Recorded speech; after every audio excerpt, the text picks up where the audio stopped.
میرے محترم دوستوں، بزرگوں اور بھائی، انسان یہ دنیا میں خود نہیں آیا بلکہ اس کو دنیا میں بھیجا گیا ہے، اور یہ زندگی انسان کو امانت کے طور پر ملی ہے، اور انسان کو ہم سب کو دنیا میں رہنے کے لیے نہیں بھیجا گیا بلکہ جانے کے لیے بھیجا گیا۔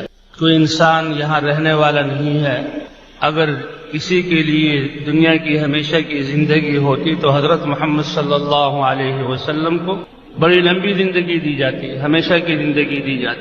وہ بھی اس دنیا سے چلے گئے، تو یہ دنیا جو ہے گزرگاہ ہے، مسافر خانہ ہے، اور منزل اللہ نے آخرت بنائی، اور وہ کبھی ختم نہ ہونے والی زندگی ہے، کبھی ختم نہ ہونے والی۔ وہاں موت نہیں ہے، موت کو بھی ذبح کر دیا جائے گا، اور اللہ نے انسان کو جنت میں داخل کرنے کے لیے، کامیابی حاصل کرنے کے لیے دنیا میں بھیجا ہے۔ تو ہم جانے کے لیے اور آخرت کی تیاری کے لیے اس دنیا میں آئے ہیں۔ اسی لیے اللہ کے رسول صلی اللہ علیہ وسلم نے فرمایا، کن فی الدنیا کأنک غریب، دنیا میں ایسے رہو جیسے مسافر رہتا ہے، جیسے راستے میں گزرنے والا، چلنے والا تھوڑی دیر کے لیے تھک جائے تو کسی درخت کے سائے میں بیٹھ جاتا ہے اور پھر چل پڑتا ہے۔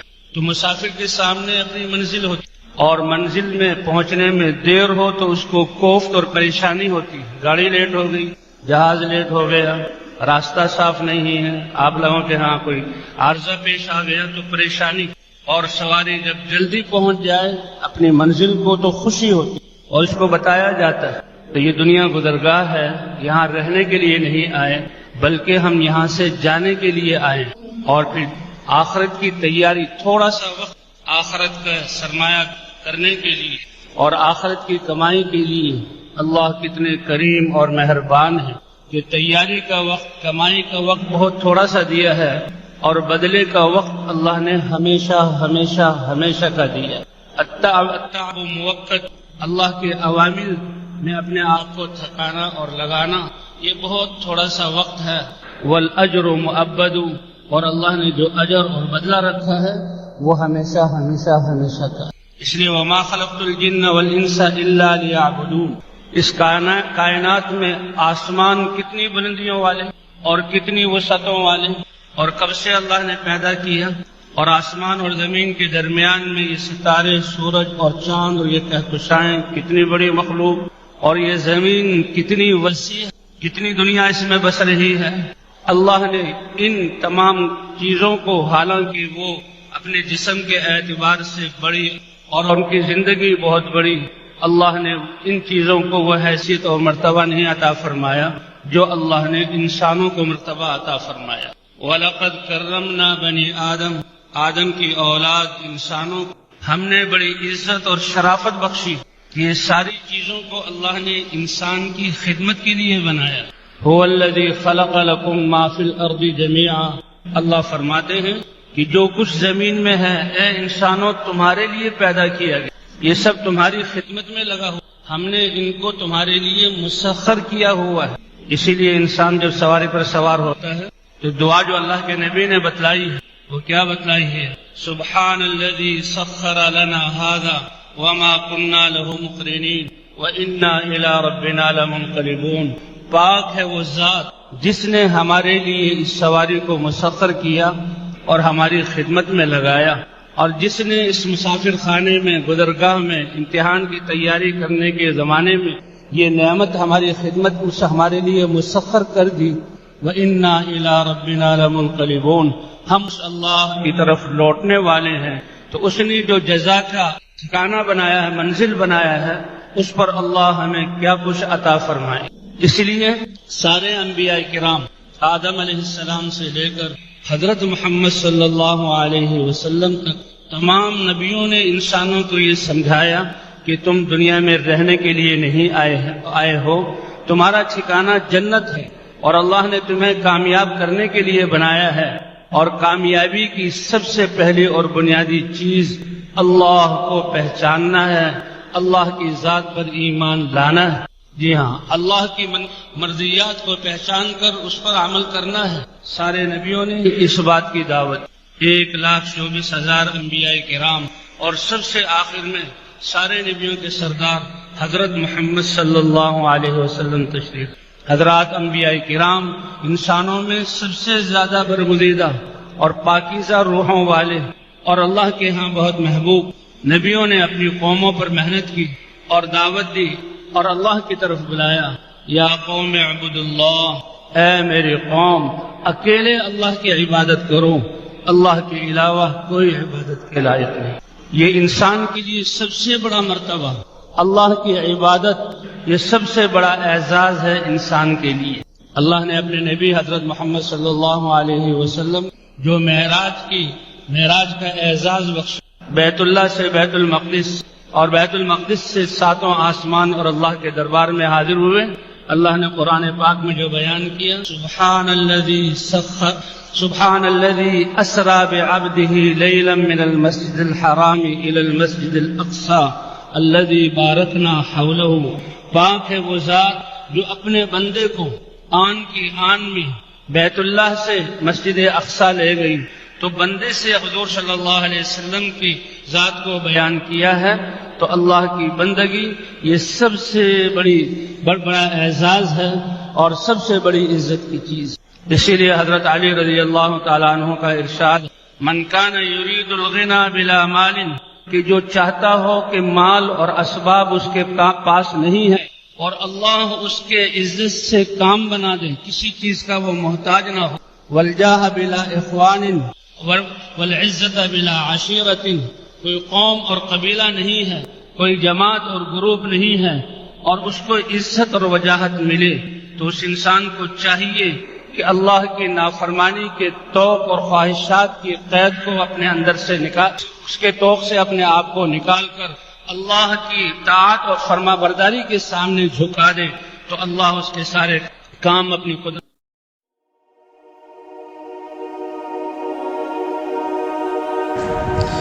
دنیا مسافر خانہ ہے، یہ چند الفاظ ہیں، لیکن اگر انسان ان کی حقیقت کو سمجھ لے تو اس کی پوری زندگی بدل سکتی ہے۔ آج انسان جس چیز کے پیچھے سب سے زیادہ بھاگ رہا ہے وہ دنیا ہے۔ سب اٹھتے ہی فکر دنیا کی، صبح اٹھتے ہی فکر دنیا کی ہوتی ہے، رات سوتے وقت سوچ دنیا کی ہوتی ہے، خوشی دنیا کی، غم دنیا کا، مقصد دنیا کا۔ لیکن اللہ تعالیٰ اور رسول اکرم صلی اللہ علیہ وسلم ہمیں بار بار یاد دلاتے ہیں کہ یہ دنیا ہمارا اصل گھر نہیں ہے، ہم یہاں ہمیشہ رہنے کے لیے نہیں آئے ہیں، ہم صرف مسافر ہیں، اور یہ دنیا صرف ایک مسافر خانہ ہے۔ مسافر خانہ کیا ہوتا ہے؟ مسافر جب سفر کرتا ہے تو راستے میں کسی سرائے یا ہوٹل میں کچھ گھنٹوں یا کچھ دنوں کے لیے رکتا ہے۔ وہ اس ہوٹل کو اپنا گھر نہیں سمجھتا، وہ اس کی سجاوٹ میں زیادہ دلچسپی نہیں لیتا، اس کی پوری توجہ اپنی منزل پر ہوتی ہے۔ اسے پتہ ہوتا ہے کہ مجھے یہاں سے چل دینا ہے۔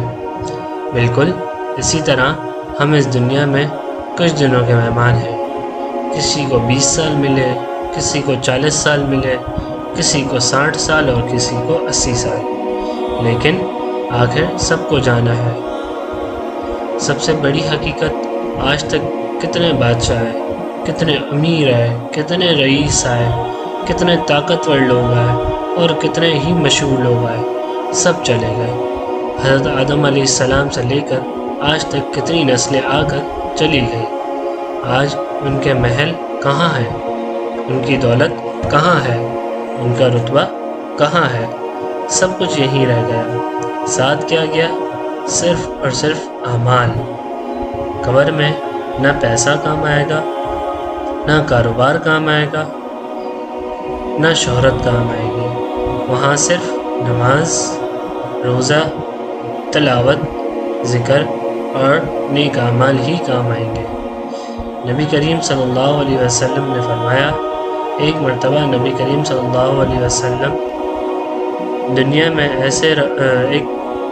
میں ایسے رہو جیسے غریب یا مسافر رہتا ہے۔ رسول اللہ صلی اللہ علیہ وسلم نے دنیا کو مسافر کی نظر سے دیکھنے کی تعلیم دی۔ مسافر راستے کی چیزوں میں دل نہیں لگاتا، وہ منزل کی فکر کرتا رہتا ہے۔ آج ہم نے راستے کو ہی منزل بنا لیا ہے، ہم نے دنیا کو ہی سب کچھ سمجھ لیا ہے۔ قبر تک کا سفر، آج ہم جس گھر میں رہتے ہیں ایک دن اسے چھوڑنا ہے، جو گاڑی چلاتے ہیں اسے چھوڑنا ہے، جو کپڑے پہنتے ہیں ان کو چھوڑنا ہے، جو بینک بیلنس جمع کرتے ہیں اسے بھی چھوڑنا ہے۔ ایک دن آئے گا جب لوگ ہمیں کندھوں پر اٹھا کر قبر تک لے جائیں گے۔ اس وقت انسان کہے گا، کاش میں نے زیادہ نماز پڑھی ہوتی، کاش میں نے قرآن سے تعلق جوڑا ہوتا، کاش میں نے قرآن سے تعلق جوڑا ہوتا، کاش میں نے گناہوں سے توبہ کر لی ہوتی۔ لیکن اس وقت پچھتاوا فائدہ نہیں دے گا۔ آج انسان پریشان کیوں ہے؟ اس لیے کہ اس نے دل دنیا سے لگا لیا ہے۔ جب پیسہ کم ہوتا ہے پریشان ہو جاتا ہے، جب بزنس میں نقصان ہوتا ہے تو پریشان ہو جاتا ہے، جب لوگ برائی کرتے ہیں تو پریشان ہو جاتا ہے، جب کسی چیز کا نقصان ہوتا ہے تو پریشان ہو جاتا ہے۔ کیوں؟ اس لیے کہ اس کا دل دنیا سے جڑا ہوا ہے۔ اگر دل اللہ سے جڑا ہو جائے تو پھر حالات بدل جاتے ہیں۔ حضرت علی رضی اللہ تعالیٰ عنہ کا قول ہے، دنیا پیٹ پھاڑ کر جا رہی ہے اور آخرت سامنے آ رہی ہے۔ کتنی گہری بات ہے۔ ہر گزرتا ہوا دن ہمیں آخرت کے قریب کر رہا ہے۔ ہر نئی صبح اصل میں ہماری زندگی کو کم کر رہی ہے۔ ہم سمجھتے ہیں عمر بڑھا رہی ہے، حقیقت میں عمر تو کم ہو رہی ہے۔ ایک دن ایسا آئے گا جب انسان اکیلا قبر میں ہوگا، نہ دوست ہوں گے، نہ رشتہ دار ہوں گے، نہ موبائل ہوگا اور نہ ہی انٹرنیٹ ہوگا اور نہ ہی دنیا کی کوئی سہولیات موجود ہوں گی۔ وہاں صرف اور صرف ہمارے اعمال ہی ہوں گے۔ اگر نماز ہوگی تو روشنی ہوگی، اگر قرآن ہوگا تو روشنی ہوگی، اگر ذکر ہوگا زندگی میں تو روشنی ہوگی، اور اگر گناہ ہوں گے تو اندھیرا ہوگا اور عذاب آئے گا۔ مسافر عقل مند ہوتا ہے، سفر سے پہلے سامان تیار کرتا ہے، ٹکٹ سنبھالتا ہے، ضروری چیزیں ساتھ رکھتا ہے۔ ہم سب آخرت کے مسافر ہیں میرے بھائیو، دوستو، بزرگوں۔ کیا ہم نے آخرت کے لیے تیاری کی ہے؟ کیا ہم نے اپنی نماز ٹھیک کی ہے؟ کیا ہم نے اپنی نگاہوں کی حفاظت ٹھیک کی ہے؟ کیا ہم نے حلال رزق کا اہتمام کیا ہے؟ کیا ہم نے ماں باپ کے حقوق ادا کیے ہیں؟ کیا ہم نے اللہ سے اپنے گناہوں کی معافی مانگی ہے؟ موت کسی بزرگ کے لیے ہی نہیں، جوانوں کے لیے بھی ہے۔ آج تک کتنے نوجوان اچانک دنیا سے چلے جاتے ہیں۔ میرے بھائیو، دوستو، بزرگوں، آنے کا تو راستہ موجود ہے۔ جیسے پہلے باپ آتا ہے، پھر بیٹا آتا ہے، پھر اس کا بیٹا آتا ہے، لیکن جانے کے لیے کوئی ترتیب نہیں ہوتی۔ آنے کے لیے تو ترتیب ہی ترتیب ہے، لیکن جانے کے لیے دادا زندہ ہوتا ہے، پوتا چلا جاتا ہے، بیٹا زندہ ہوتا ہے، باپ مر جاتا ہے، کسی کو ہارٹ اٹیک آ جاتا ہے، کسی کا ایکسیڈنٹ ہو جاتا ہے، کسی کو کوئی بیماری مار دیتی ہے، کسی کو اچانک موت آ جاتی ہے۔ اس لیے عقل مند وہ ہے جو موت آنے سے پہلے موت کی تیاری کرے اور آخرت کی تیاری کرے۔ اصل کامیابی زیادہ پیسہ کما لینا نہیں ہے، اصل کامیابی بڑی گاڑی لینا نہیں ہے، اصل کامیابی مشہور ہو جانا نہیں ہے۔ اصل کامیابی یہ ہے کہ اللہ ہم سے راضی ہو جائے، قبر آرام والی بن جائے، حشر کے دن آسان ہو جائے اور جنت نصیب ہو جائے۔ یہی ہماری اصل کامیابی ہے، یہی ہماری اور آنے والے مسلمانوں کی اصل کامیابی ہے۔ آج انشاءاللہ فیصلہ کر لیجئے کہ نماز کی پابندی کریں گے، قرآن کی تلاوت روز کریں گے، گناہوں سے بچنے کی کوشش کریں گے، ماں باپ کا ادب کریں گے، حلال رزق کمائیں گے اور اللہ سے اپنے تعلق کو مضبوط کریں گے، کیونکہ ہم یہاں ہمیشہ کے لیے نہیں آئے، ہم تو مسافر ہیں اور مسافر کو ایک دن اپنی منزل کی طرف لوٹنا ہی ہوتا ہے۔